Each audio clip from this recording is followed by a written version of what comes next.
Buenas tardes, bienvenidos a esta tercera conferencia del ciclo con el que cerramos el de este año. El ponente de hoy, José Alegre Aragüés, es muy bien conocido y querido entre nosotros. Licenciado en Teología Moral por la Pontificia Universidad Gregoriana y el Instituto Alfonsiano de Roma. Durante largos años ha sido profesor de moral fundamental y social en el Centro Regional de Estudios Teológicos de Aragón, más conocido como el CRETA. Desde hace años y también actualmente sigue organizando ciclos de conferencias de acción social católica en el Centro Joaquín Roncal y en otras sedes.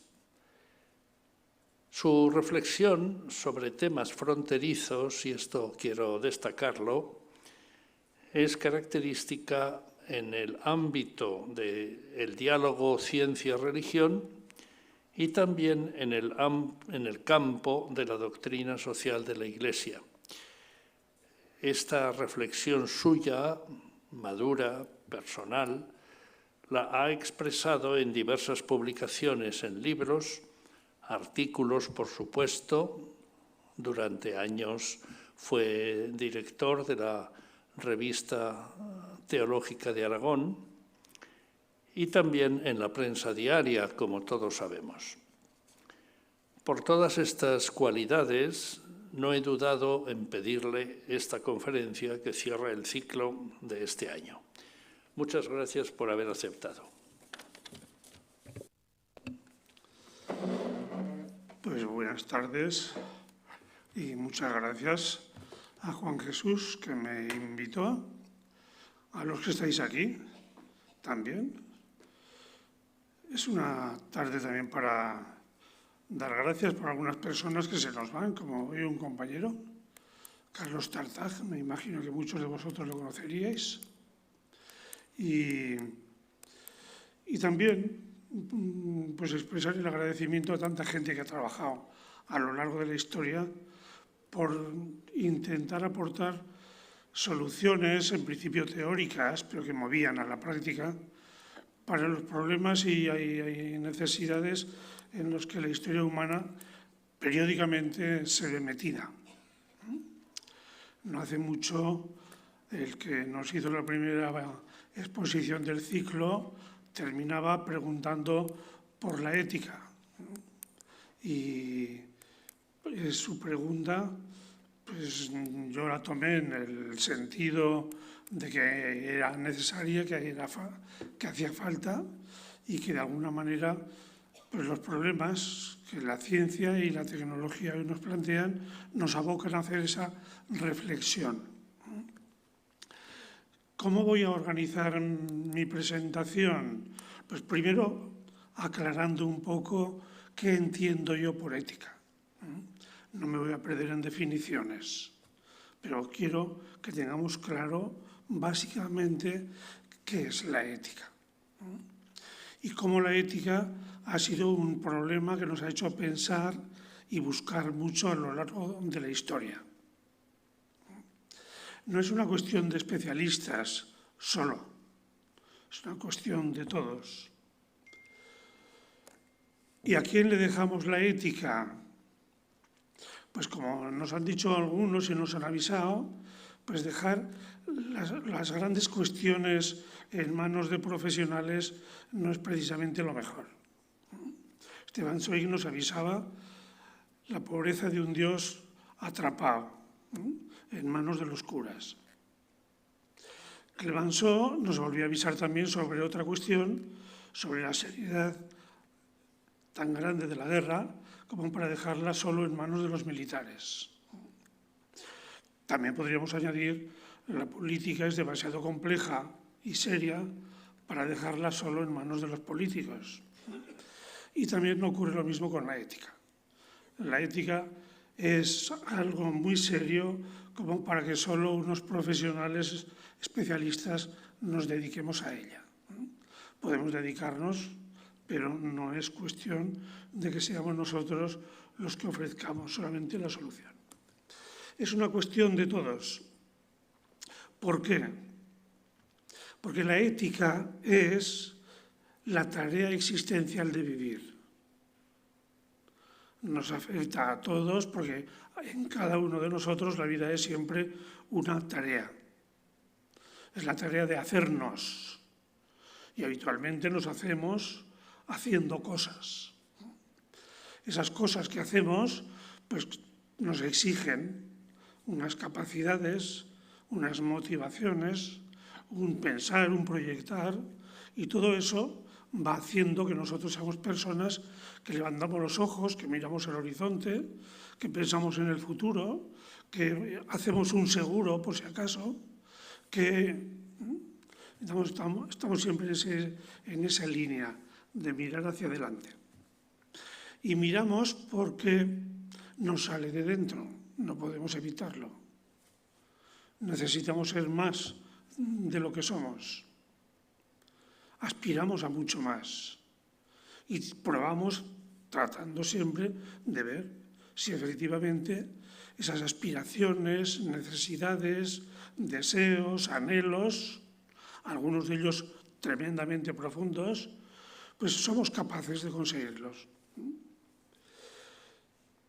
Es la forma que los creyentes tenemos de entender lo que es la llamada de Dios o la vocación. Dios no llama por teléfono, Dios no nos manda un mensajero, Dios no está en las nuevas tecnologías todavía, por lo tanto no usa el WhatsApp. ¿Y cómo nos llama? Pues a través de lo que nosotros mismos somos y de lo que Él ha hecho y sigue haciendo. Y en eso consiste la ética. Poéticamente, Pedro Salinas es el que ha utilizado para mí la mejor expresión cuando él se dirige a su amada y le dice esa cosa tan bonita de es que quiero de ti tu mejor tú. Pues eso es lo que sería la experiencia de la ética. Esto lo han sentido todas las generaciones y como siempre hemos vivido en convivencia, entendemos siempre que ese hacernos mejores y más de lo que somos no es una experiencia individual, es una experiencia personal, pero siempre relacional, siempre social y que incluso abarca el mundo que nos rodea, el ambiente. Como diría el Papa Francisco, la casa común en la que todos habitamos, ¿no? Y esto se ha dado en la historia desde muy antiguo. Conocemos códigos, siempre los códigos éticos y jurídicos importantes se han dado en épocas de grandes cambios, cuando el ser humano se ha visto ante situaciones nuevas que le rompen esquemas, le desorientan, le rompen sus referencias anteriores y se ve obligado, necesitado, buscador, siempre, de nuevas referencias que le orienten, que le motiven. Pues los códigos antiguos así se hacían, para resolver problemas y necesidades que iban surgiendo. Y nunca fueron una invención totalmente innovadora. Siempre fueron una recogida, una recopilación de experiencias, de vivencias de los problemas y sobre todo de soluciones, de cómo otros habían vivido situaciones similares y les habían ido dando respuestas.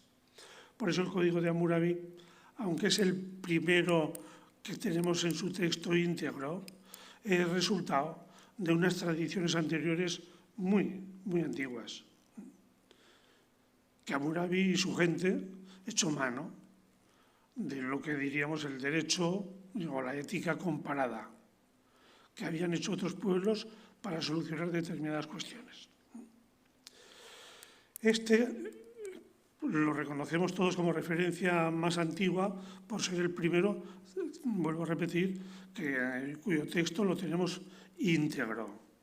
se descubrió en el año 1902, es decir, estamos siempre ahí en ese cambio de siglo, 19-20, y fue un dominico, el experto en lenguas de estas de tipo cuneiforme, el que en pocos meses lo descifró y lo tradujo. Allí hay dos cosas que llaman enseguida la atención. Una, ¿en nombre de quién? Es decir, en los códigos y en la búsqueda de referencias éticas es muy importante buscar valores, pero es mucho más importante pensar por qué los buscamos, o en nombre de qué, o de quién, y para qué. Lo que diríamos la fundamentación. Queremos construir un edificio, pues tenemos que buscarle unos buenos cimientos, porque si no, rápidamente nos quedamos sin edificio. Y Dios ha sido siempre un referente muy importante y muy profundo. En todas las culturas, Dios, el Dios de cada religión, ha sido siempre una referencia humanamente profunda, muy profunda. Quizá la más profunda que el hombre ha encontrado siempre, pero siempre con la interrogación, la duda que acompaña al mundo de la fe. Entonces, Hammurabi se siente elegido para promulgar la ley que el país necesita. ¿Y qué es lo que necesita el país? Bueno, tiene 262 artículos, pero él, de alguna manera, lo resume en hacer posible que el fuerte no oprima al débil, hacer justicia al huérfano que no tiene a nadie que le proteja y a la viuda que se ha quedado sin su protector. No suena mucho, porque eso es lo que vamos a encontrar un poco de referencia también en el mundo bíblico. El código bíblico lo conocemos como decálogo. Podría ser por las narraciones del Pentateuco, que da pie para entender que el decálogo es el primer código que el pueblo israelita tiene y que a partir de ahí surgen las leyes. Pero la experiencia histórica de todos los demás pueblos es al revés. Que lo primero son los problemas, la búsqueda de soluciones concretas a cada problema, la recopilación de esas leyes que van surgiendo y, en un momento determinado, el intento de resumir esas leyes en una ley fundamental que sea capaz de expresar la totalidad de la ley y que al mismo tiempo dé pie y facilite su memorización y su identificación. El decálogo corresponde a los 10 dedos, cada uno de los dedos tiene un tema correspondiente. Nuestros antepasados muy cercanos sabían muy bien cuál era el sexto mandamiento. No había que decir nada más. Se había convertido en su cultura en el más importante o el más tabú. El sexto era intocable. Eso era posible por eso. Pero, aparte de esas narraciones literarias tan bonitas, que nos hablan de un sentido y de un contenido teológico, pues hay que buscar un poco la construcción histórica. Y la construcción histórica del decálogo, pues lo mismo que el código de Hammurabi, se debe a la influencia de este mismo código y de otros códigos sumerios, babilónicos y de cualquier otro tipo de siglos anteriores que han dado pie y han creado una cultura y una corriente muy dada precisamente a esa sensibilidad ética que es una manera, entienden ellos, la más eficaz para salir al paso de los problemas. Por lo tanto, ¿cómo Dios nos da una ley? Pues como nos da todo, como nos da el pan, a base de buscar y trabajar mucho. El pan es el símbolo del sudor, de la tarea de vivir, pero el pan también es el símbolo del don de Dios. Confesamos que lo recibimos de Él. Por lo tanto, consecuencia de todo este proceso. ¿Y para qué? Tienen muy claro, haz esto y vivirás. Te irá bien y prolongarás tu vida en los años que vas a ocupar en la tierra. ¿Y quién se encargará de interpretarla? Ahí ya tenemos un problema muy serio. Porque los intérpretes han tratado de monopolizar siempre la interpretación y el sentido, e incluso los contenidos concretos. Pues en la Iglesia, el derecho natural, los obispos quisieron monopolizarlo y ser los auténticos intérpretes de lo que es la ley natural. El rey, en política, ha sido el que históricamente ha representado no solamente el símbolo del poder que promulga la ley, sino también el que la interpreta con el grave riesgo que siempre se ha dado de que la interpreta siempre a su favor. Los escribas, lo mismo, lo estamos viendo últimamente muy cerca de nosotros. Los funcionarios a veces pues, se inclinan del lado que se inclinan. Pero también han existido casi siempre los profetas. Y los profetas son los que han intentado aplicar el sentido profundo al que se le había dado la ley en su origen para resolver los problemas de todos y especialmente de los más débiles y necesitados. El judaísmo está inmerso de lleno en la cultura bíblica, pero pasa también por estas experiencias por las que pasamos todas las comunidades y todos los pueblos. Entendemos por judaísmo los últimos siglos, ¿no?, de la historia bíblica.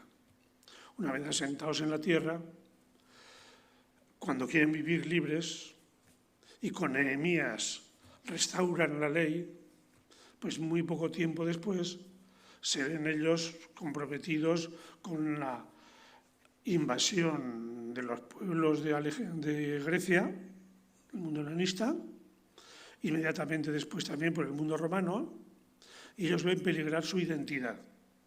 Entonces, hacen que la ley sea el signo de su identidad y, por lo tanto, la fuerza que les permita conservarla frente a todos los demás.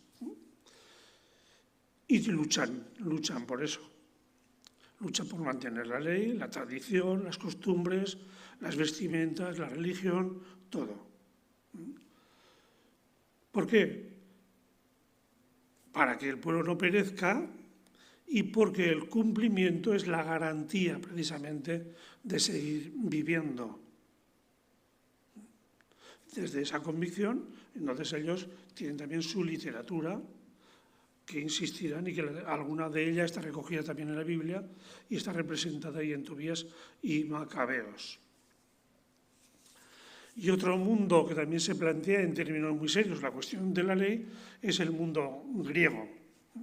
La Magna Grecia, el gran helenismo, pues tiene unos referentes que los conocemos todos porque han formado parte muy importante del origen, del nacimiento y del desarrollo de nuestra cultura occidental. Para Platón, en su ética, como en su filosofía y en su teoría del conocimiento, la referencia más importante es el ideal, ese mundo de las ideas. Por lo tanto, en el mundo de la ética, lo importante es tener claro ese mundo ideal para ponerlo en práctica y tratar de conseguirlo. Es muy importante conocerlo y es muy importante que nos enseñen a aplicarlo. Por eso es muy importante que el gobierno sea de los sabios o por lo menos esté muy influido por ellos. Aristóteles, en cambio, pues hablará de que el fundamento de la realidad es la naturaleza, que también conviene conocerla y seguirla, y que lo natural, es decir, lo que le corresponde a cada cosa ser, lo propio de cada ser en su dinamismo, pues es lo que hay que respetar y es lo que hay que tratar de llevar a la práctica, de hacer. El movimiento estoico también pone su mirada en el universo natural, pero en el universo ya tiene en cuenta mucho, no solamente el mundo terreno, también ya su cosmología, en donde todos los astros, de un modo impasible, cumplen con su deber, son fieles y puntuales siempre en su dinamismo. Y ese dinamismo permanente es lo que constituye el orden en el que la realidad se mueve. Y a los seres humanos nos toca copiar, imitar y tratar de hacer también para que nuestro orden conseguido, el orden social y el equilibrio personal, lo mantengamos.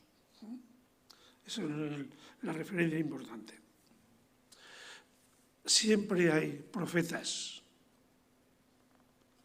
Y en el siglo IV a Grecia le sale un profeta, un Sófocles, que ya plantea una cuestión que también nosotros estamos viviendo.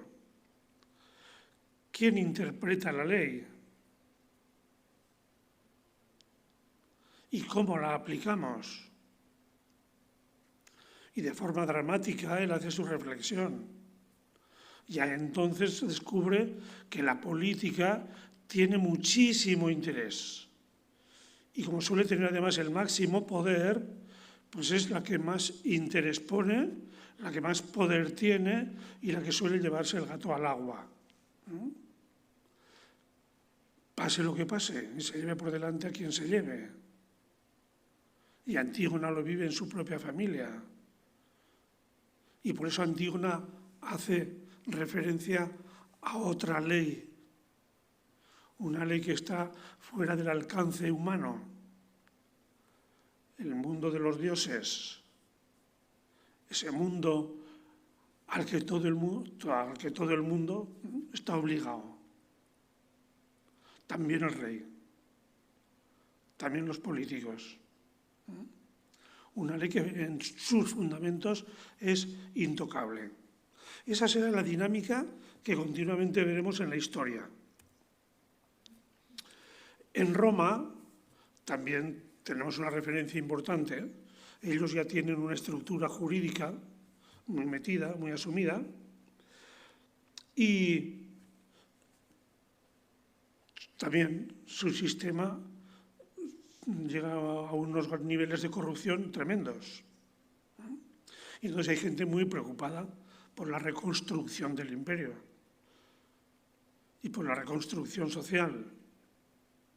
Y en esa reconstrucción analizan y ven que Roma se corrompe fundamentalmente por tres cosas, resumidas en una, ¿no? El materialismo.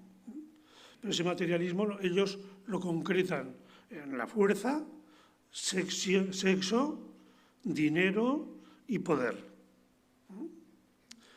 Como eso tiene una referencia materialista, en muchos tienen una propuesta de solución en el dualismo.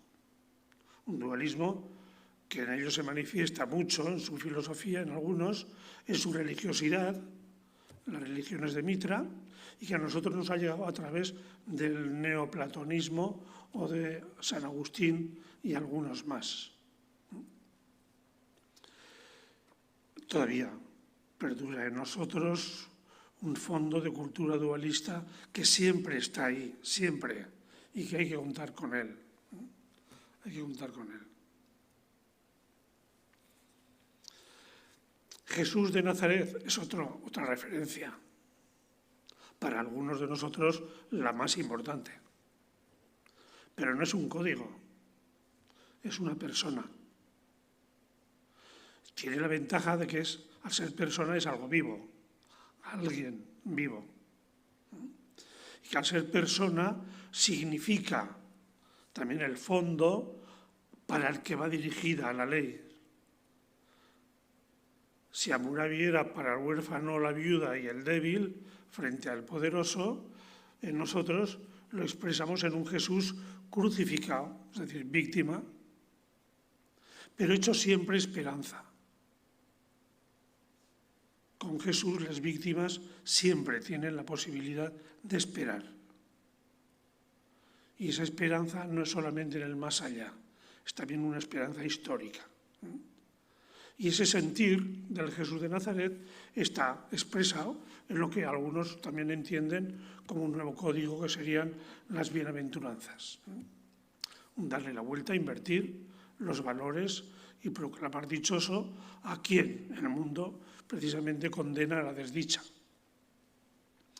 Pero la frase fundamental y el eje central de todo lo que Jesús significa está en la expresión a la que Él nos invita muchísimas veces, que confesemos el Evangelio, dirán los evangelistas, o confesemos que Dios es Padre. En esa experiencia vital, no en una confesión teórica, sino en la experiencia vital, es donde encontraremos la fuente de la libertad, lo primero. La fuente de la relacionalidad, la fraternidad. Y la fuente de la motivación. No es una motivación impuesta desde fuera, sino que pasa a través de los sentimientos de hermandad, que por lo tanto respeta el sentido de libertad, pero que pide una participación voluntaria, libre, fraterna, precisamente para tratar de salir adelante junto con. Y otra expresión muy de Jesús, que nos ha quedado también en la cultura, que no es el hombre para el sábado, sino el sábado para el hombre. Y como el sábado es el símbolo de lo más sagrado, pues ni lo más sagrado es más importante que las personas. Es decir, un principio de humanización que abarca a toda la realidad. Todo es para que las personas podamos vivir, porque Jesús ha venido para que tengamos vida y vida en abundancia. De ahí sale toda una tradición religiosa, pero que es también una tradición moral, que en un principio se vive en la clandestinidad que impone la persecución y que por no poder decir, por no poder hablar, hacen del comportamiento la expresión de su fe.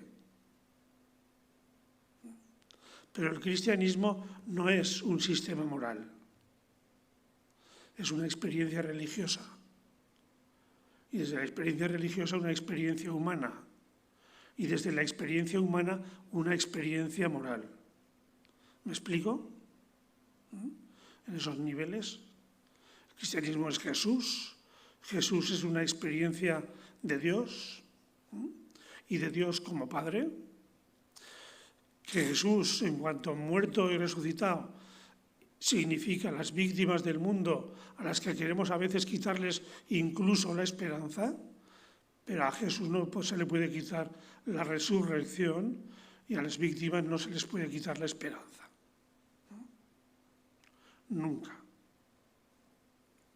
Y que todo está girando en torno a este ser humano que forma la historia, que Dios entiende como familia. Todos somos y constituimos su familia. Uno lo sabremos, el bautismo nos da precisamente el motivo y la ocasión de sabernos hijos. Otros no bautizados posiblemente no lo saben, no tienen esa suerte, pero son exactamente igual que nosotros, hijos también con todos los derechos, dirá Pablo. Se hunde el imperio. Una nueva civilización entra en escena.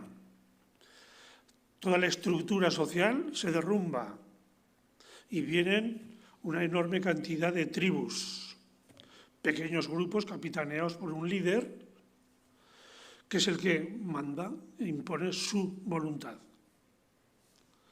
El liderazgo en tiempo de guerra y de movimiento no suele estar representado por los ancianos. El liderazgo en tiempo de guerra suele estar representado por el más fuerte, el más poderoso o el más bruto. Entonces podemos entender lo que queramos. Pero es un liderazgo que impone su voluntad. Y esto significará durante siglos la comprensión que Ockham teorizará más tarde de que la ley es la voluntad. ¿La voluntad de quién?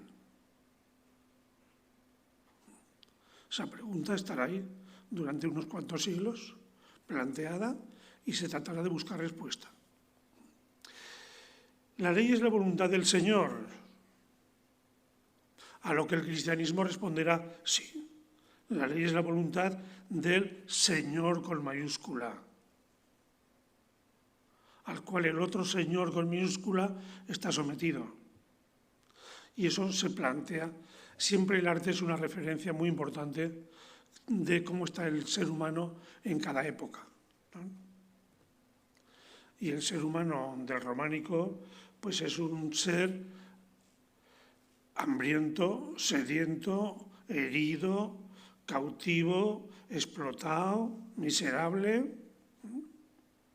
que clama por la justicia, y si va a clamar al señor feudal le dan un palo, y si va a clamar al otro señor se queda con el silencio. Por eso el arte enseguida recogerá esta problemática social tan cruda. El románico es muy crudo, y así es el arte del románico, que expresa en la nave central la cuestión legal. La figura del Pantocrator representa el problema de la ley. ¿Quién es la ley? Para uno que se diga cristiano y que entre a la Iglesia, tanto en la entrada como luego en el frente, siempre tendrá la figura de quién es el juez de todos. Y si por lo tanto entran los poderosos, tendrán que saber que en la vida, cuando salgan, se encontrarán también con que por encima de ellos está el Señor Dios de justicia.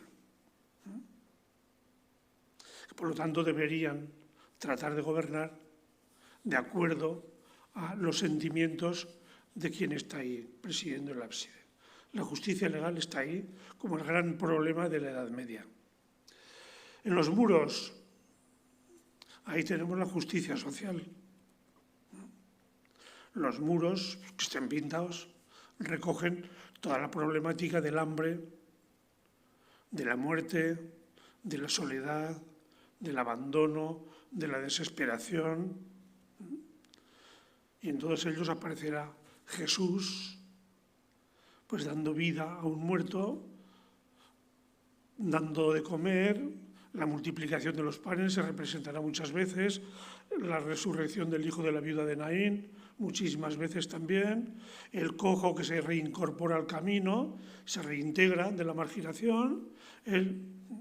Siempre en los muros la mirada está puesta en el necesitado, en la víctima, en el marginado.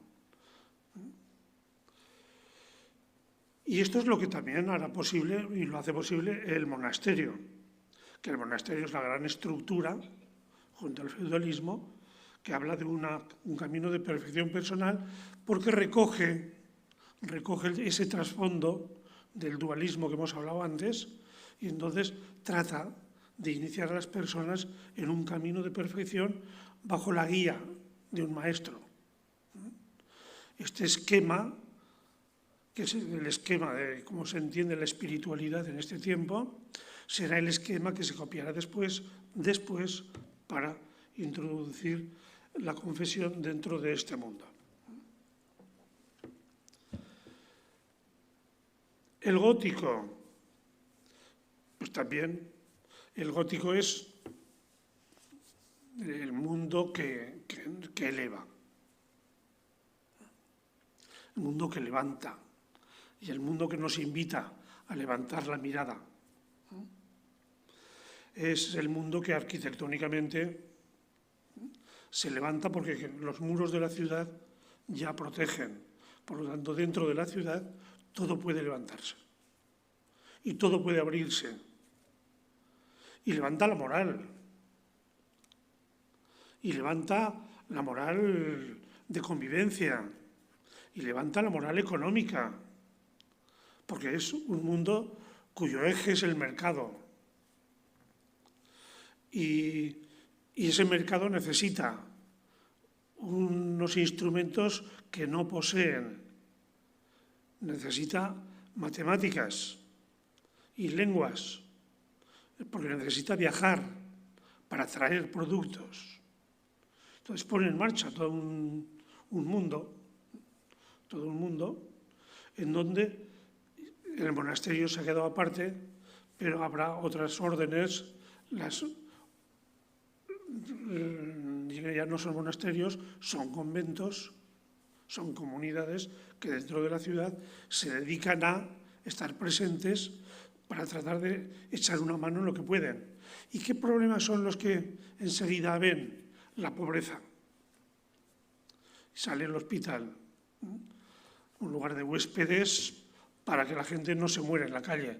Pensemos en Teresa de Calcuta, en la India, ese es el hospital medieval. No pretende tanto la terapia, sino simplemente el calor, la calidez que despida a quien se va. Es lo que fundamentalmente. Pero la pobreza será una obsesión para esta espiritualidad que nace nueva. Como los viajes son muy importantes, pues hay que responder con el latín, el inglés comercial de hoy, pues entonces lo viven así.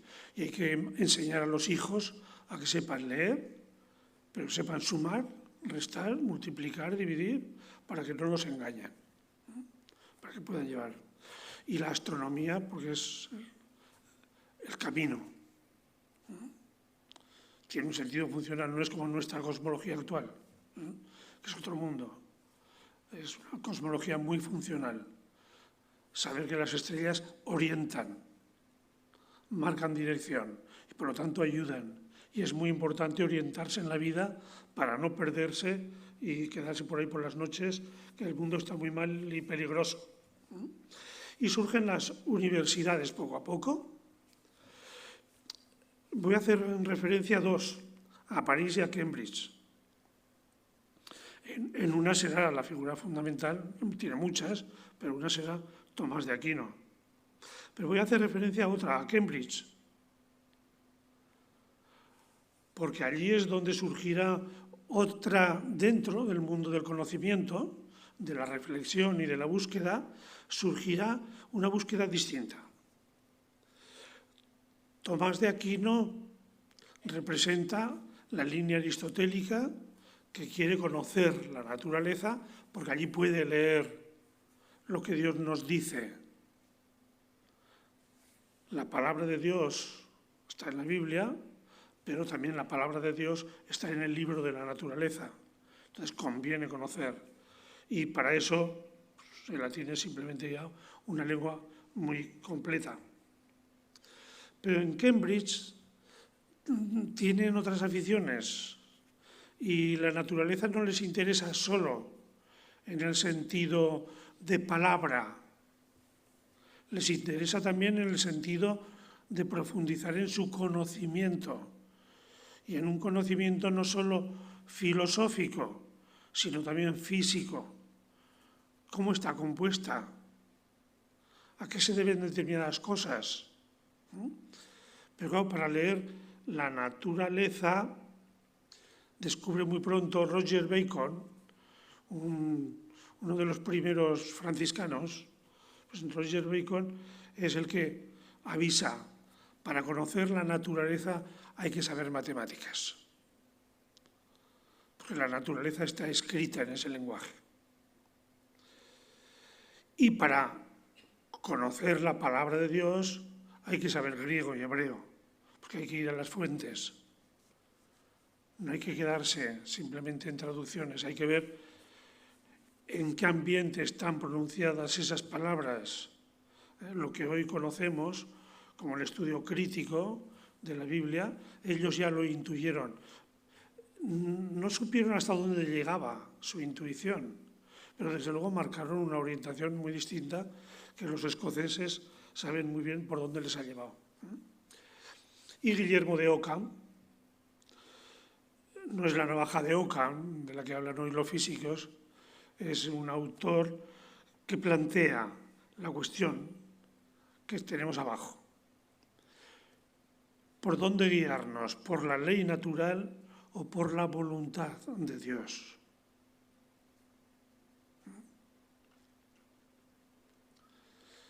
Y las dos nos plantean la misma cuestión. ¿Cómo conocer una y otra y cómo interpretarlas? Y unos apelarán a una lectura. Vamos a seguir.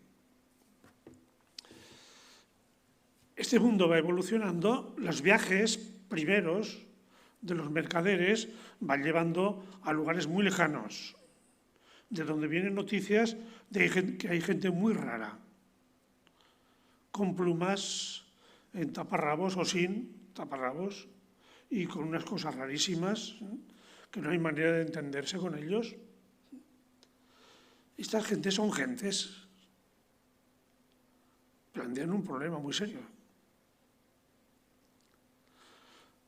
Si no son gentes, podemos hacer lo que queramos. Pero si son gentes, ¿de qué manera les afecta nuestro derecho? Me parece que todos conocemos la película La Misión, ¿no? Y ahí el debate inicial de la película es precisamente también este mismo, ¿no? ¿Podemos esclavizar? ¿Podemos utilizarlos como queramos? ¿O merecen un respeto, tienen una dignidad? ¿Hay que aplicarles las leyes españolas? Y Francisco de Vitoria será ahí un personaje muy importante en la expresión de este nuevo derecho, el derecho de gentes. Galileo, a otro nivel, nos abre también una ventana nueva a una cosmología nueva. Otro Bacon, no el de los bocadillos, sino Francis, pues nos abre también fundamentando precisamente esa tradición que había inaugurado su tocayo, Roger. Publica el Novum Organum, que de alguna manera es el inicio de lo que sería la carta fundacional del sentido científico. Newton abrirá también la ventana a un cosmos, pero un cosmos además interrelacionado. Emmanuel Kant nos abrirá el mundo de la razón, nos introducirá una pequeña cosita, como es una máquina de vapor, pues provocará en muy poco tiempo un cambio tremendo. Iniciará la industrialización, que significó un cambio, bueno, pues todos sabemos lo que fue el siglo XIX a nivel urbano, a nivel industrial, a nivel social, a nivel político, a nivel de estructuras, a nivel de economías, a nivel de todo, ¿no? Pues el control de la energía ahí dio origen a una explosión de un montón de cosas nuevas. Seguimos con la apertura a mundos nuevos y Darwin nos habla de evolución. Fue una revolución en muchos niveles, también en el religioso, porque nos enfrentó con problemas que nos habíamos explicado de una manera y que de repente vemos que esas explicaciones igual nos sirven. Nos enfrentó ahí con el tema de la creación, nada menos, con el tema de cómo entender la Biblia y con el tema del pecado original. Mendel, sin saberlo, pero lo supimos un tiempo después, pues ya nos planteó otra cuestión. Podemos conocer las fuentes de la vida y podemos incluso manipular la vida. ¿Será posible esto? Todo eso nos lleva a un planteamiento jurídico y ético que se plasma en la Declaración Universal de los Derechos Humanos, que da origen a muchas leyes nuevas, pero que ahí andamos todavía buscando a ver cómo hacer que realmente se apliquen. Y finalmente alguien nos encendió el petardo que hizo explotar nuestra cabeza. Todo cambió. Y en todos esos cambios nos encontramos nosotros con que necesitamos cambiar todo. Necesitamos cambiar nuestra visión del mundo. Hemos descubierto un mundo micro y un mundo macro. Ahí José Antonio Rojo nos hace ver en sus charlas estos mundos que nos despiertan unas maravillas que para qué. La vida que es muy compleja, tremendamente compleja y toda ella interrelacionada, pero que al final todo procede del polvo, de aquel polvo cósmico que explotó, pues de ahí todo procede y todos procedemos de lo mismo. Que todo eso, conociéndolo y con los nuevos cambios que la tecnología nos trae, podemos hacer muchas cosas. Pero ¿hacia dónde las dirigimos? En el mundo religioso nos ha cambiado hasta el sentido de Dios. A Dios ya no lo decimos de la misma manera, ni nos relacionamos de la misma manera. Está ahí, primero, la interpretación bíblica, luego los desarrollos teológicos que han surgido a partir de ahí, pues estoy pensando, por ejemplo, en el sentido de cómo entender la providencia. Hasta el último cabello lo controla Dios. Pero ese control de Dios, ¿podemos influir nosotros para que lo maneje un poco en función de lo que necesitamos o queremos? ¿Podemos hacer del Dios providente un Dios un poco instrumento nuestro? El planteamiento moral ha cambiado también, afortunadamente, le ha costado mucho, pero desde el Vaticano II estamos intentando cambiarlo. Y lo mismo ocurre con la liturgia. Ya empezamos a creernos el problema ecológico, ya empezamos a creernos el problema demográfico y ya empezamos a pensar que igual necesitamos ser de un modo distinto y ver las cosas de un modo distinto y pensar en crear una cultura distinta y sobre todo una sensibilidad. Y todo eso nos lleva a pensar en que en estos cambios que van a requerir expresar los valores de forma nueva, no digo valores nuevos, quizá, digo expresar por lo menos los mismos valores de forma nueva. Pues tendremos que pensar a ver cómo buscamos referencias comunes, profundas. Pero resulta que hoy, ¿qué es lo que nos une? Ni el dinero. Porque tenemos varios dineros que compiten, varias monedas que andan incluso ellas. O sea que... Pero lo que nos importa es lo que nos recuerda el concilio y que nos lo plantea como lema de la intencionalidad y finalidad que podemos pedirle a la ética, o por lo menos a la ética religiosa, que lo expresa de esa forma todavía un tanto, dar frutos en caridad para la vida del mundo. Es decir, relacionaros de manera que esa relación haga posible un mundo más humano y mejor. Y por eso, ¿qué puede decir entonces la ética en este mundo tan nuevo, tan complejo, tan maravilloso, que nos otorga tanto poder?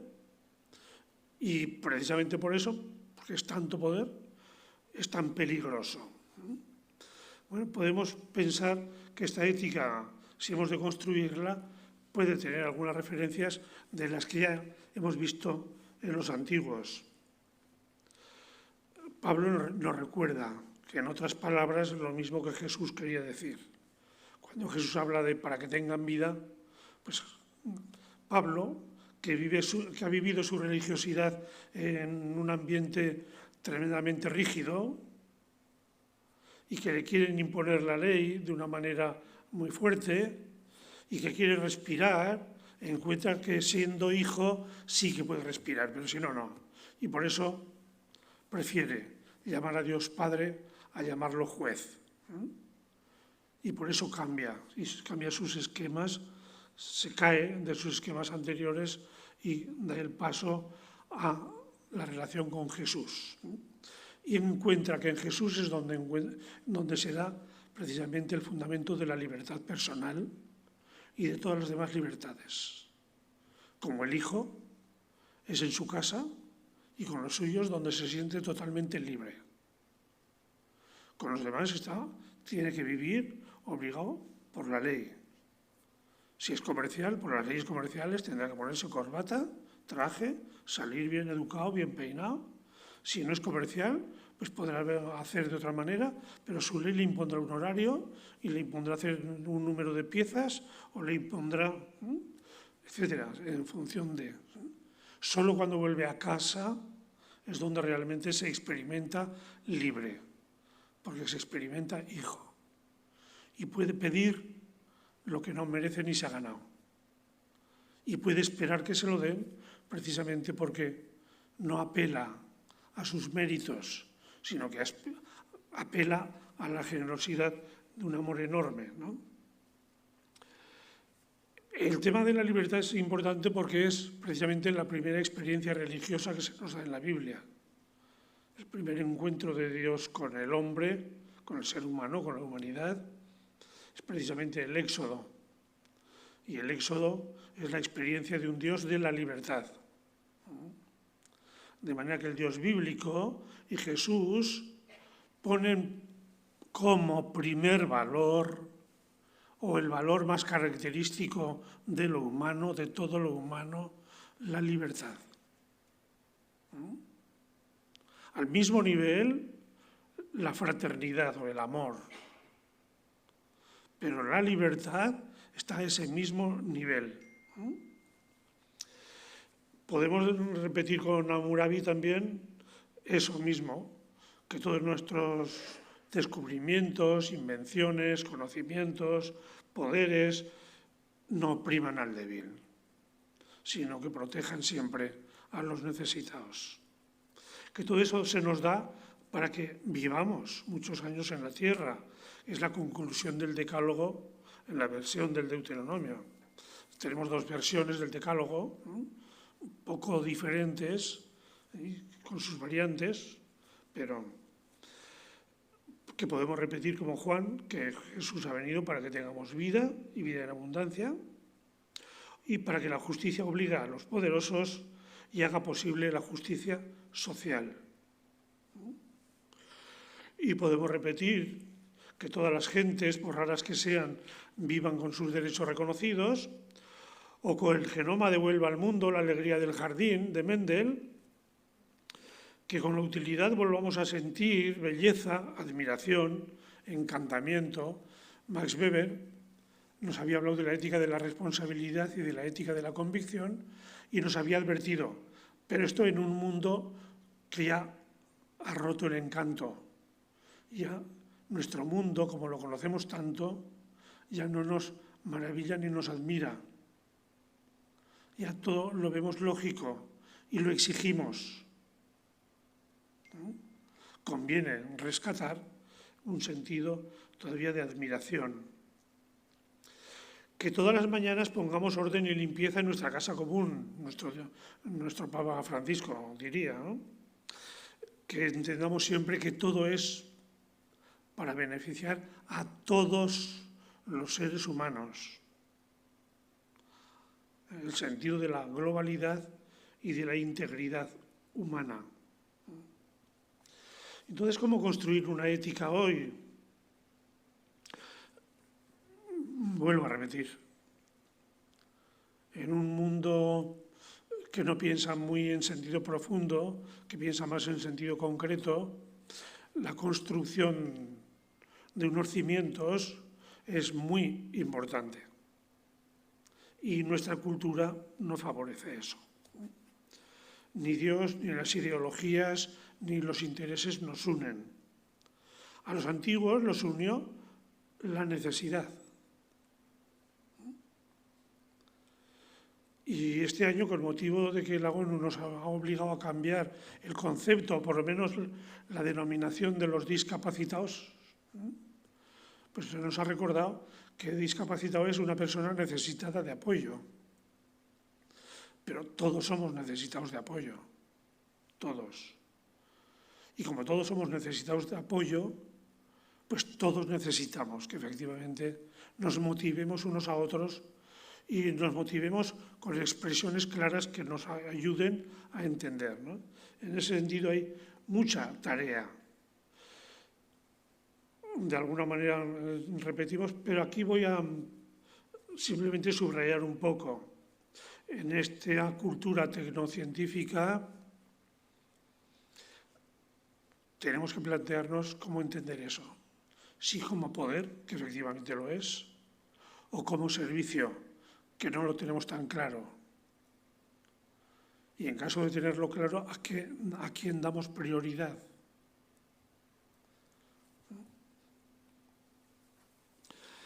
Os recomiendo a todos la lectura del mensaje de la paz en este primer día de enero de 2024 que el Papa Francisco lo ha dedicado a la inteligencia artificial. Lo expresa muy bien, enormemente claro.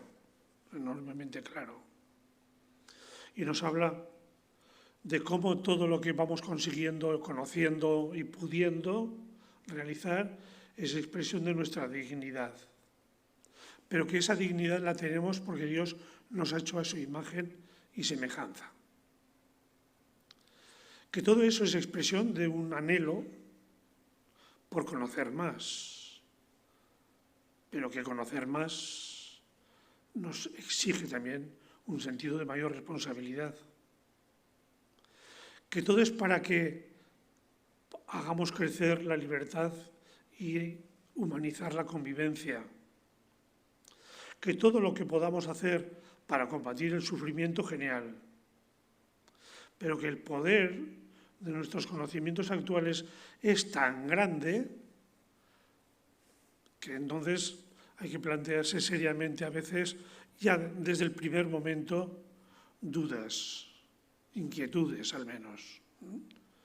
No es que haya que despreciar ni desterrar lo que vamos consiguiendo, pero algunas de estas cosas convienen. Y traduce al mundo de la inteligencia artificial algunas cosas. Por ejemplo, si el mundo de la inteligencia artificial es un mundo muy complejo, donde parece que el instrumento fundamental son los algoritmos, pues tendremos que pensar en traducir a ese lenguaje de algoritmos también nuestra ética, para que al inventar formas nuevas y al desarrollar formas nuevas del lenguaje, pues incorporemos ya también sensibilidad, ética y valores concretos. Que en la planificación tengamos en cuenta también este sentido de la ética, que incorporemos a las leyes de educación. Porque si a la gente joven la educamos en las nuevas tecnologías, como se hace, y hay que hacerlo, conviene que, dada la enorme responsabilidad que van a tener algún día, pues tengan también el sentido ético que les permita tener criterios para orientarse en ese mundo tan complejo. Y que en este mundo que cada día se globaliza más, pues seamos capaces también de globalizar la responsabilidad ética y la obligatoriedad jurídica, para que no quede simplemente en buenas declaraciones que luego no se aplican. En definitiva, que es una buena ocasión para una reflexión compartida sobre el rol de la ética en todos nosotros. Pues muchas gracias.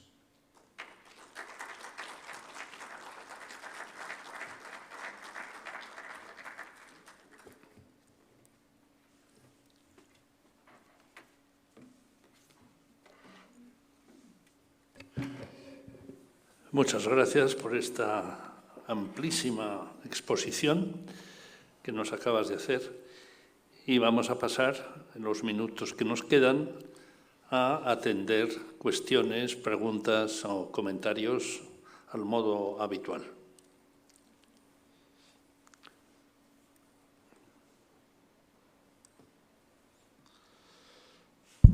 Ya.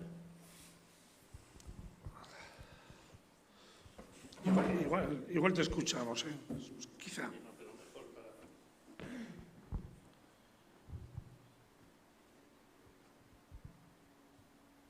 Bueno, pues realmente nos has ofrecido una reflexión de la ética en la historia de la humanidad, vamos, realmente cómo ha ido surgiendo. Claro, yo cuando te iba escuchando todo ese desarrollo histórico, pues claro, yo diría, no sé si estoy equivocado, que la ética surge como un conjunto de normas que permiten a las sociedades humanas que se han ido formando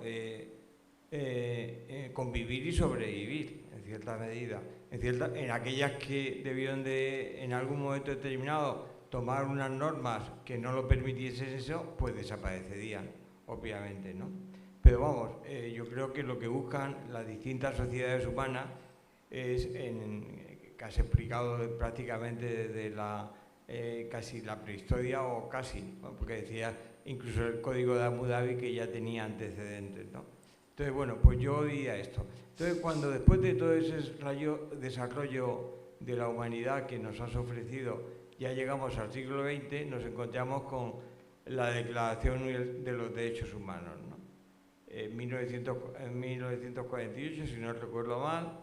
Bueno, pues parece que los países que se han incorporado a la ONU, que son prácticamente todos, pues una de sus obligaciones es asumir esa Declaración de los Derechos Humanos y cumplirla, ¿no? Pero claro, ahora resulta que hay algunos países que, en fin, que lo dicen nominalmente, pero después no lo cumplen, por lo que vemos, ¿no? Pero incluso ya cuestionan que esa Declaración de Derechos Humanos es más bien fruto de una cultura occidental, no es reflejo de todas las culturas humanas que existen y tal. Entonces es una primera cuestión que te quería plantear, ¿no? ¿Cómo se logra ese conjunto de normas éticas que de alguna manera se trata de respetar esos derechos humanos hoy día, ¿no? Que da el título de la conferencia, Ciencia y Ética hoy. Eso es una pregunta. La otra pregunta que tiene que ver con esta parte final que has dicho y lo hemos visto, vamos a ver un ejemplo muy claro que es lo que está pasando con los móviles. Ahora de pronto se descubren, o bueno, no de pronto, ya se viene diciendo, que los móviles al final modifican, sobre todo a niños y jóvenes, todo, su manera de pensar, de sentir, sus deseos, etcétera, etcétera, ¿no? Y ahora, pues eso, se está prohibiendo en los niveles de enseñanza elemental, ahora se quiere prohibir también en bachillerato, pues por la capacidad que tiene la tecnología, como la del móvil, en esa cuestión. Bueno, pues esos son los dos temas que querría yo que ampliases un poco más. Lo que significa la Declaración de Derechos Humanos, cada poder establecer unas bases éticas compartidas por toda la humanidad, y lo que significa, en la parte final de tu conferencia, el impacto de las nuevas tecnologías que incluso modifica la manera de pensar y de sentir y de vivir la vida de infinidad de personas, sobre todo de los más jóvenes, ¿no? Sí. Yo quería hacer esa panorámica general de historia para que viéramos cómo han coincidido los grandes cambios de época con la necesidad muy sentida de buscar unos referentes éticos nuevos, ¿no? Y se ha dado. Unas veces veces ha tardado más tiempo, otras veces menos. ¿Quién lo ha hecho? Entre todos.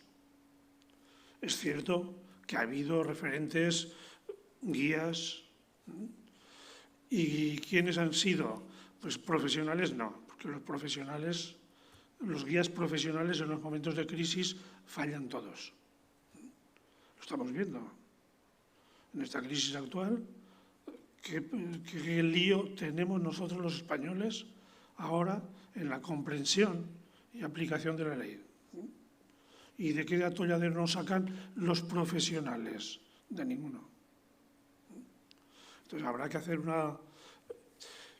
¿Qué pasa con la ética hoy? Pues sí, los fabricantes de móviles parece que su interés fundamental en ese mercado tan competitivo es la innovación constante y la oferta de facilidades y de aspectos nuevos que entusiasman. No les interesa para nada la referencia ética de la educación de los chavales con sentido crítico respecto a estas plataformas que ellos les ofrecen. Cuando más absortos, por eso el Papa pide introducir dentro del mundo de la planificación industrial, tecnológica, científica, educativa, cuando en el mundo de la filosofía, en el mundo de la literatura, en el mundo de las grandes elecciones no de voto, sino de elecciones vitales, en que está metida la política, pues se entiende que la ética es una cuestión individual, que cada uno se busca y saberla como puede, pues es difícil que los planes educativos tengan mucho interés en que la ética sea realmente una formación y una reflexión seria y profunda, ¿no? En ese sentido. Entonces, de guías, pues guías puede haber alguno. Nosotros podemos decir, pues el Papa puede ser un guía, pero el Papa tiene un poder muy limitado. Su influencia es moral, nada más que moral, ¿no? Y a algunos de cuando en cuando les conviene decir alguna cosa de lo que piensan sinceramente y mucha gente no lo quiere, ¿no?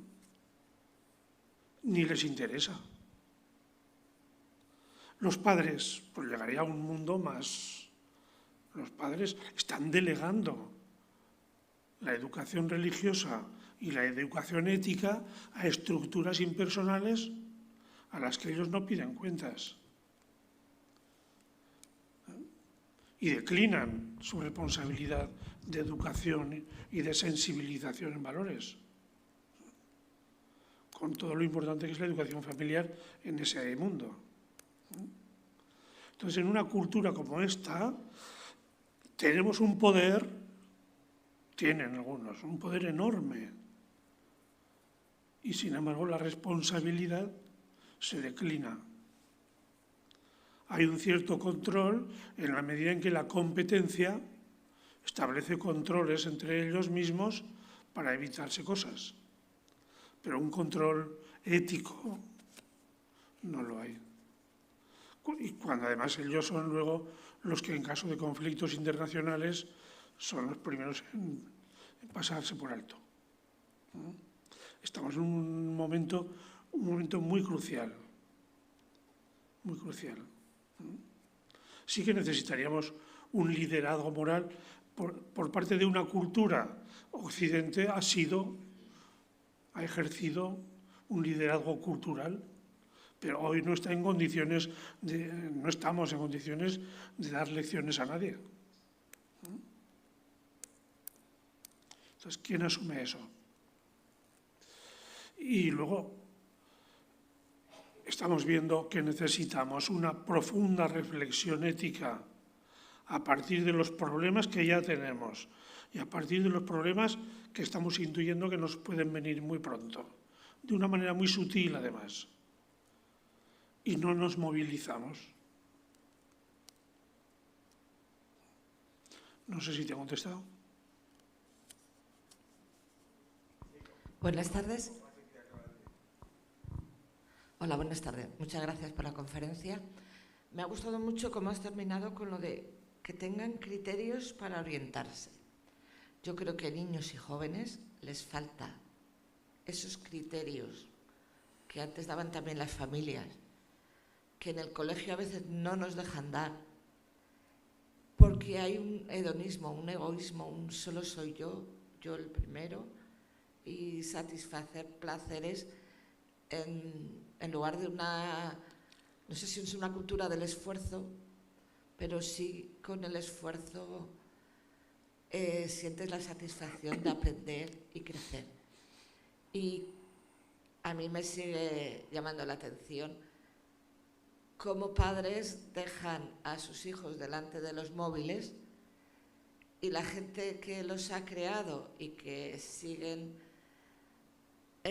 evolucionándolos para controlarnos, no dejan a sus hijos que estén con esos móviles o esas nuevas tecnologías. Gracias. Yo ahí diría dos cosas. Yo no soy ningún especialista en pedagogías, ¿no? Pero sí que hay... Los padres se sienten muchas veces impotentes, incapaces. Y esa impotencia hace que abdiquen y deleguen o simplemente que se entretengan viendo la televisión. Era hasta ahora. Ahora ya como los chicos prefieren el móvil, pues que toma el móvil y quédate ahí, ¿no? Eso por un lado. Y luego, porque no tenemos conciencia de que los problemas que realmente tiene la humanidad son problemas éticos. El hambre, la desigualdad, la falta de libertad de la explotación. Pero ahora, con la inteligencia artificial y su aplicación a la medicina, pues el problema es si vamos a ser capaces de forzar que efectivamente se vayan aplicando a todo el mundo o no. Tenemos una medicina del mundo rico buenísima, pero al tercer mundo no le ha llegado nada prácticamente. Entonces, si no nos planteamos los problemas... Y otra cuestión, esto ya referido para el mundo religioso. El mundo religioso todavía está encerrado en un mundo de las alturas. Todavía mucha gente piensa que la moral es para ir al cielo. Y el cielo lo tenemos todo regalado. El cielo es gracia, es regalo. Entonces nuestra tarea es histórica. Y por eso, salvo unas minorías que desde el siglo XIX, bueno, antes otras, ¿no?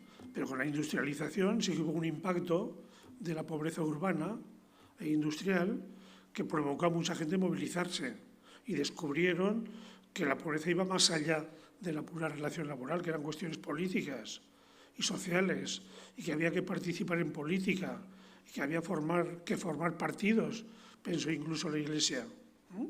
Para promover una sensibilidad que favoreciera la salida de la pobreza y unos medios de enseñanza que hicieran posible la formación del mundo obrero, etc.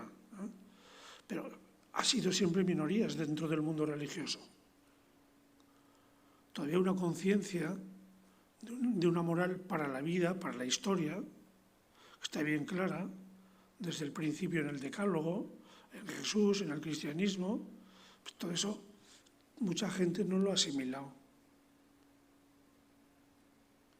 Entonces, unos son los problemas de la vida y otros son los problemas del cielo. Esa ruptura. Otra cosa, la mujer, ¿qué papel tiene en esa ética o en esa sociedad nueva? ¿O qué valor le da la sociedad a las mujeres? Y en la religión igual. No sé. ¿No sabe? Nos quedaremos en lo genérico, en la igualdad. Si tiene una parte mayor de víctima, que yo creo que sí, pues efectivamente tiene también una parte mayor de prioridad a la hora de tenerla en cuenta. Pero ya más de allá no. Pues las mujeres como los hombres.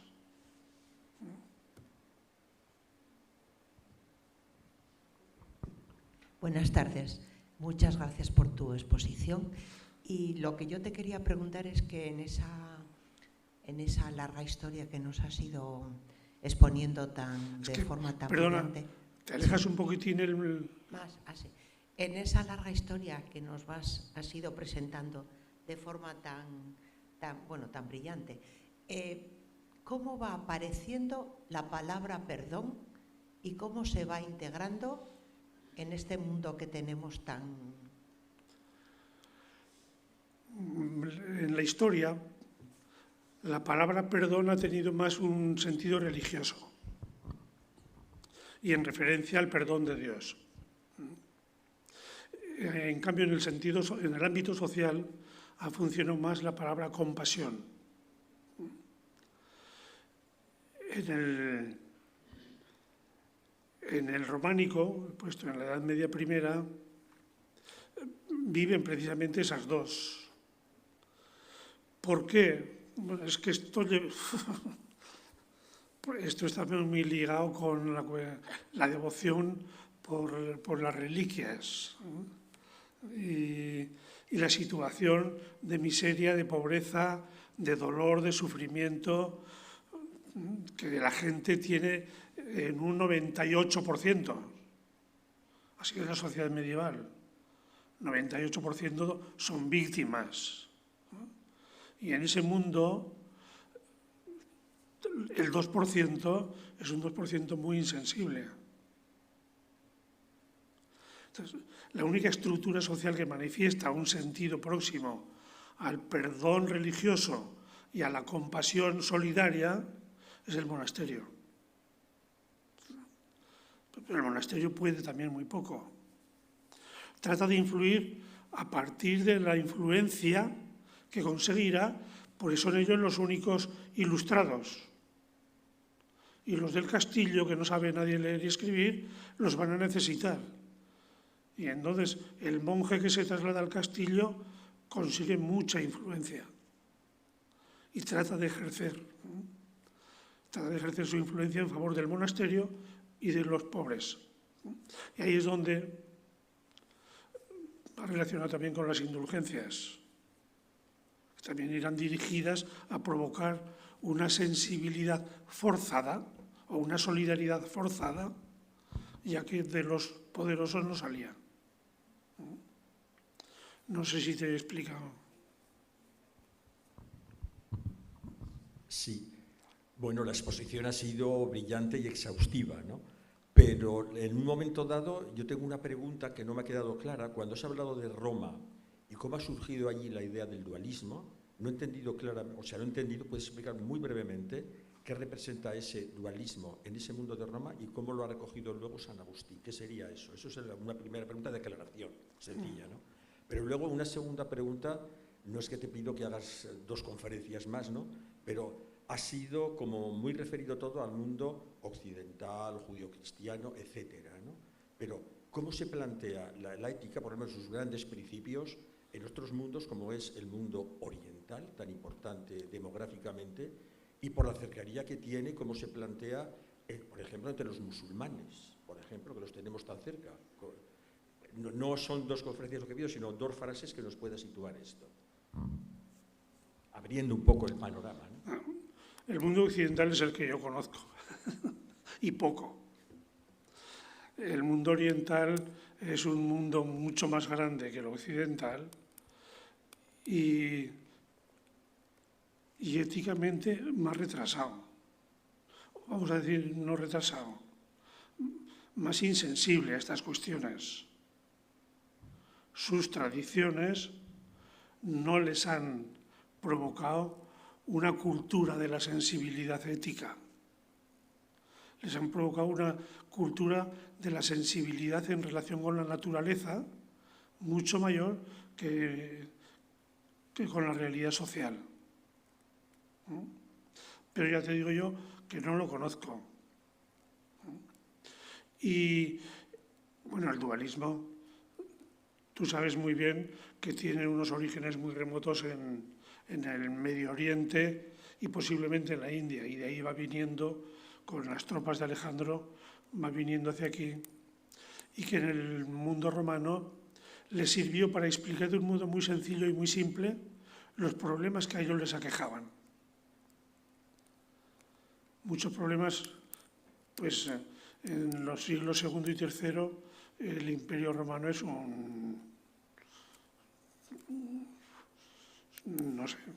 no sé cómo decir, está destrozado. Se suceden continuamente, es una lucha continua de poderes y ahí en un mismo año puede haber varios emperadores. Es tremendo. Intervienen mucho las mujeres con sus juegos políticos y sus juegos matrimoniales.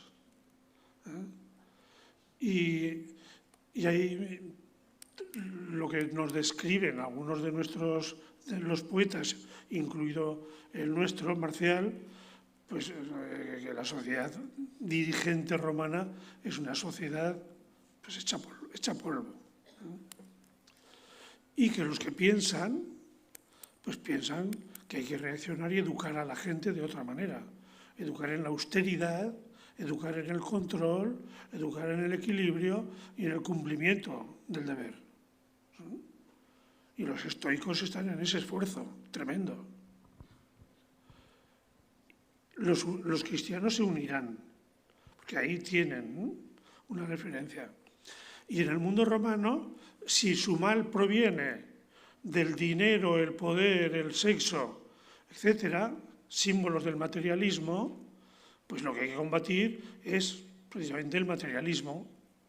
Y por eso se aferran a un dualismo popular o vulgar, que dirán ellos, y que se traduce en prácticas religiosas.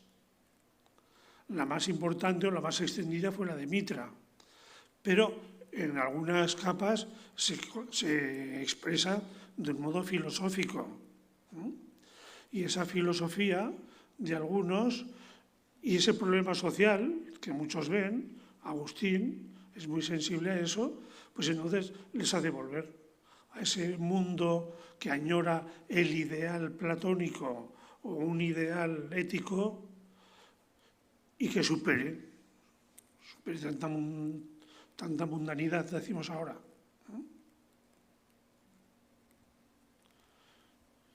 Pero del mundo oriental, desde luego, yo no te puedo contestar porque no lo conozco. Hola, bueno, gracias por la exposición y claro, nos hemos quedado un poco con la última pregunta abierta, que es lo que preguntaba, creo, José Antonio. Y decir, bueno, ¿y ahora qué? Entonces, claro, me parece que nos queda un poco, si la frase tan concreta que has dicho de profesionales no se puede uno fiar mucho, nos queda a todos. O sea, que decir, como cuánto nos implicamos cada uno desde donde estamos.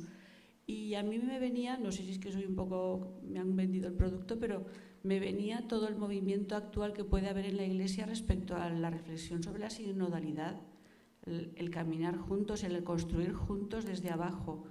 Y la oportunidad que tenemos ahí, digamos, también, no sé si todos los cristianos o quien se quiera sumar, a retomar un poco ese dinamismo desde las bases de construir entre todos. O sea, como que me parece que ahora mismo la Iglesia puede tener una palabra profética al mundo en general en cuanto a decir, vamos a recuperar ese construir entre todos y discernir entre todos. Bueno, simplemente eso, que me parece que es un momento, para mí en ese sentido, puede ser un rayo de esperanza, no sé. La Iglesia hemos hecho mucho en Europa y en América, a nivel ético. Y la Iglesia hemos metido la pata mucho a nivel ético en todas las partes. Y la Iglesia nos hemos creído en un momento determinado los dueños de la ética y los administradores de la responsabilidad y los gestores, por lo tanto, de las soluciones. y con la línea y la dirección que tomó la Iglesia en un momento determinado, que fue con la moral casuística, que sonará a todos por lo menos el nombre, ¿no? Pues la moral religiosa degeneró a unos extremos tremendos, ¿no? De una manera obsesiva en el sexto mandamiento y de un modo terrible, todo pensando simplemente en la confesión y en acusar más que en otra cosa, más que en ser portadora de perdón, ser portadora de remordimiento y mover el mundo de la culpa para que la gente despertara de alguna manera a cosas, ¿no? Pues, perdón.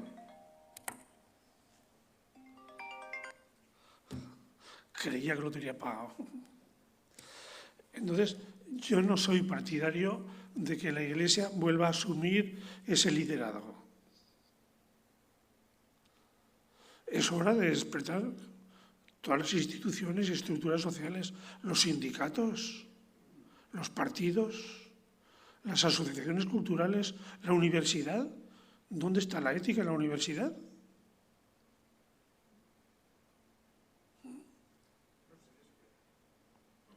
Ni está ni se le espera. ¿No?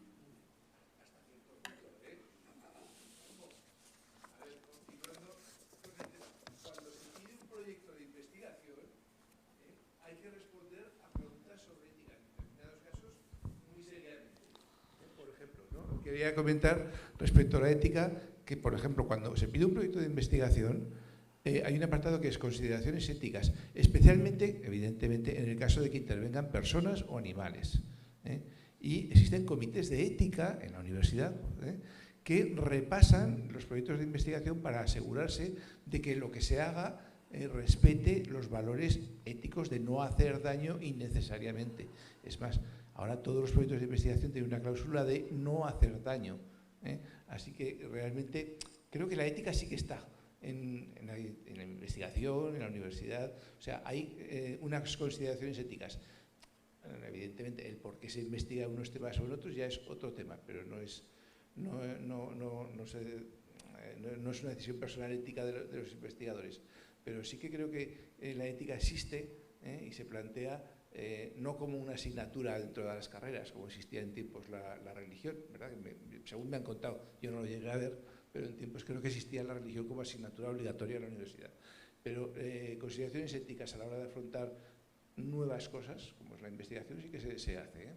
Rompo una pequeña lanza en defensa de la universidad. Haces muy bien, pero pregunto, ¿hay asignaturas de ética? ¿Hay profesores de ética?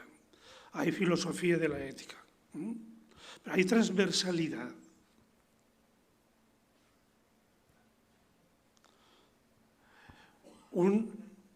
Cualquier instituto de economía, cualquier instituto de empresa, cualquier facultad de cualquier tipo, contempla un estudio de ética, primero bien fundamentada y luego aplicada al ámbito correspondiente de cada facultad. En el tema de Facultad de Economía tendría que responder los economólogos. Es una cosa que se llama responsabilidad social corporativa y creo que sí que se explica en las facultades de Economía. Sí. Bueno, lo repito porque Sí. Juan G. No digo que tendría que responder a alguien de una Facultad de Economía, pero creo que existe una cosa que se llama responsabilidad social corporativa que sí que se explica en las facultades de Economía y Empresa. Otra cosa es que impregne a todas las asignaturas.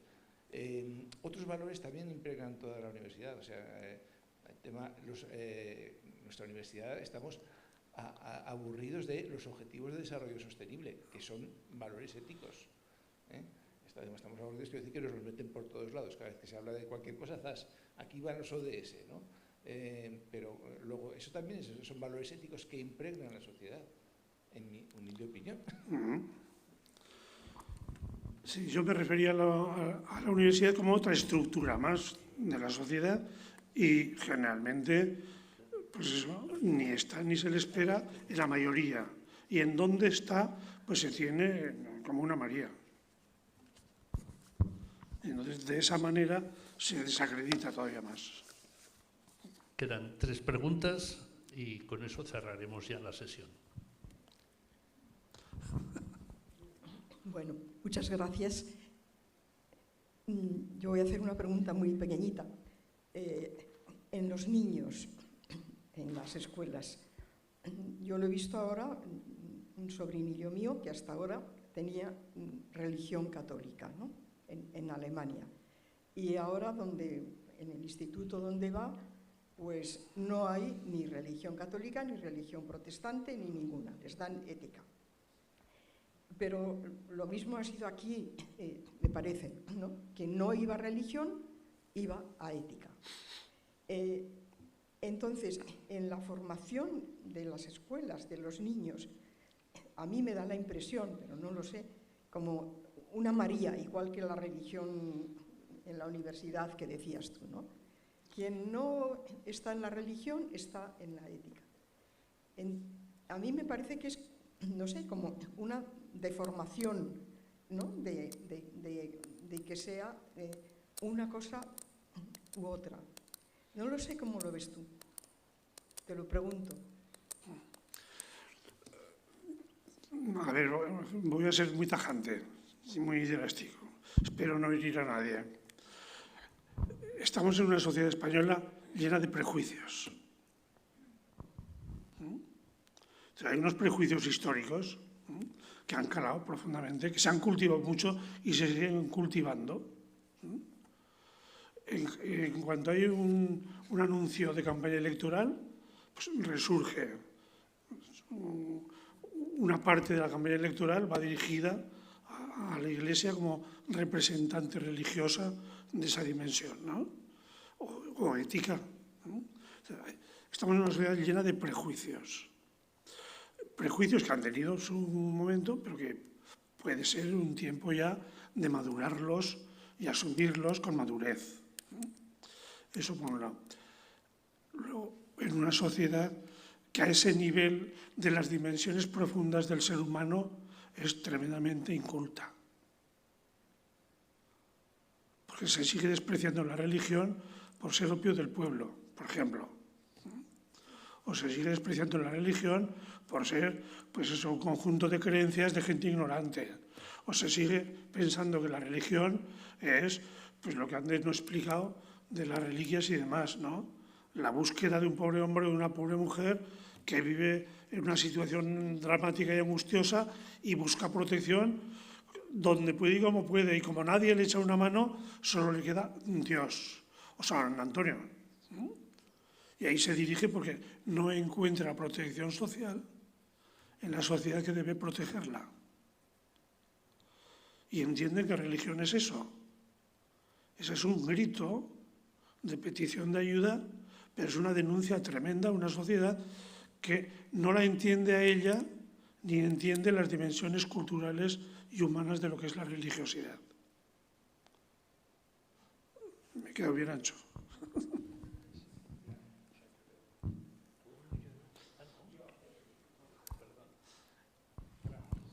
Gracias, Pepe. Me alteras la cabeza y encima los días de niebla van muy mal. Pero en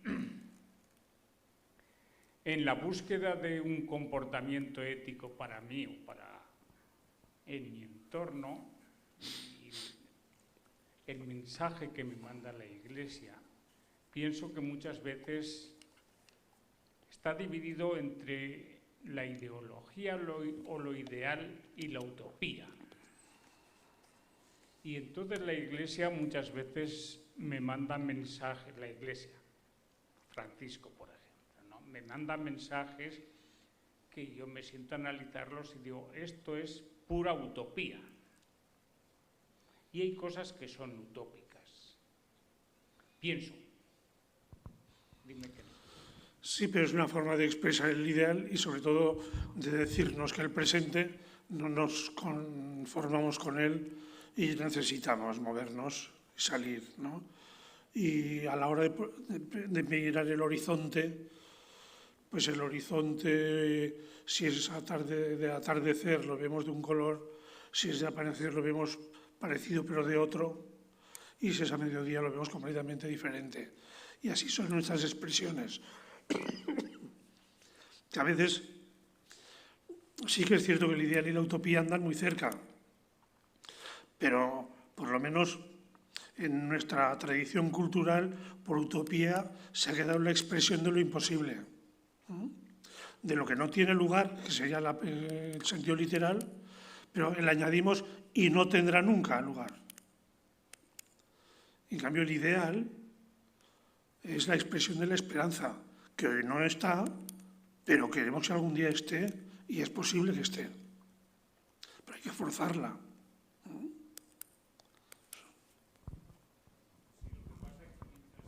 Soñamos utopías, por otro lado vienen otros diciendo, y al que tenga más de tal edad y presente estos síntomas, se le quita. Ya. Por eso la integridad y la globalidad de todo nuestro desarrollo científico y tecnológico tiene que ser muy clara, no para unas élites. Gracias por la conferencia. Quería hacerle un par de preguntas. Una es sobre lo que es la verdad y el relativismo que tenemos en nuestra sociedad. Porque, claro, la verdad nos hará libres y realmente la estamos dejando para un lado, o lo están dejando a un lado. Y por otra, el reto del transhumanismo. ¿Qué opinión, qué pincelada podría darnos usted? Gracias. Perdón, la segunda no... El reto del transhumanismo. Transhumanismo. El transhumanismo. Sí, que como es un reto de ética con la parte técnico-ciencia, se lo quería preguntar. Muchas gracias. Muy bien. Empiezo por la segunda. Un transhumanismo, he dicho al principio que la ética es la búsqueda de una trascendencia nuestra y en el aquí. Porque la ética es precisamente no el sueño, sino la necesidad angustiosa de querer ser más de lo que somos. Cada uno luego entenderá eso, ser más rico, ser más poderoso, ser más Messi o ser más no sé quién, ¿no? Entonces el transhumanismo, hay un transhumanismo. Ahora el transhumanismo, fruto de las posibilidades científicas y tecnológicas, entonces esa es otra cuestión, porque entra dentro de lo que es todo el mundo de la biología y sobre todo del genoma. Igualmente he leído también el implantar en el cuerpo humano tecnología. Entonces, ese choque que hay se transforma a la persona realmente. Sí, si el ser humano, como hemos dicho al principio, lo primero que necesita es respeto y reconocimiento de su dignidad, entonces, primero, en su libertad debería ser intocable.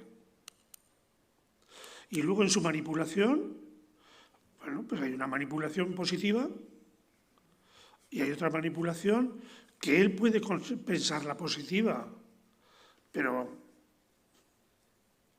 puede ser que los demás no lo tengamos tan claro. Entonces hay determinados pasos. ¿Hasta dónde tocamos el genoma y lo manipulamos para cambiar de la nariz? Bueno, pues, pero si ese cambio de nariz se va a traducir en que tus nietos van a tener una nariz muy larga, que van a llamar la atención y se les van a reír, igual no conviene. Es decir, hay una esencia humana, una pregunta que está en el aire y nadie se atreve a hacer. ¿Hay un núcleo humano que merece un respeto total?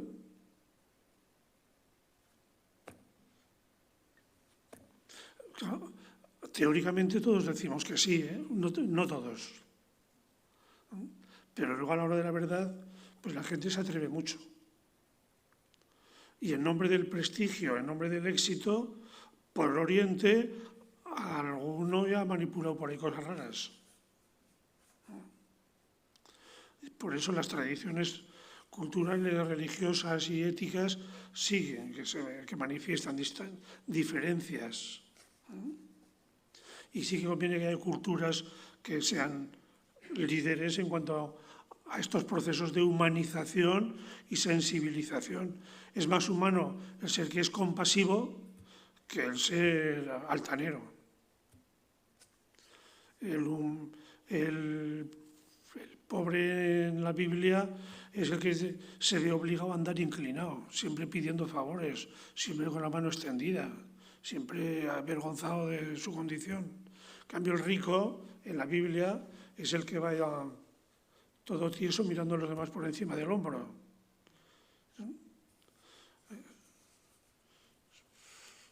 ¿Cómo entender ese núcleo humano? Pues tenemos que hablar, hay tantas cosas de las que hablar, también de amor.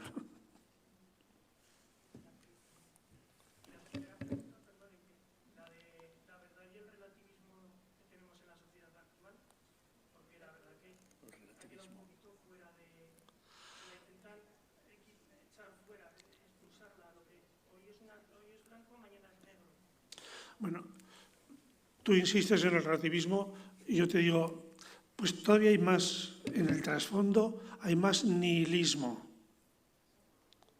Hay mucha gente que dice esto no tiene arreglo, que además incluso conviene que no lo tenga, que cada uno se busque la salida como pueda y que si viene el superhombre y nos somete a todos, pues que nos ponga ya en línea. Hay nihilismos por ahí de varios tipos, pero el profeta Nietzsche está muy vivo todavía.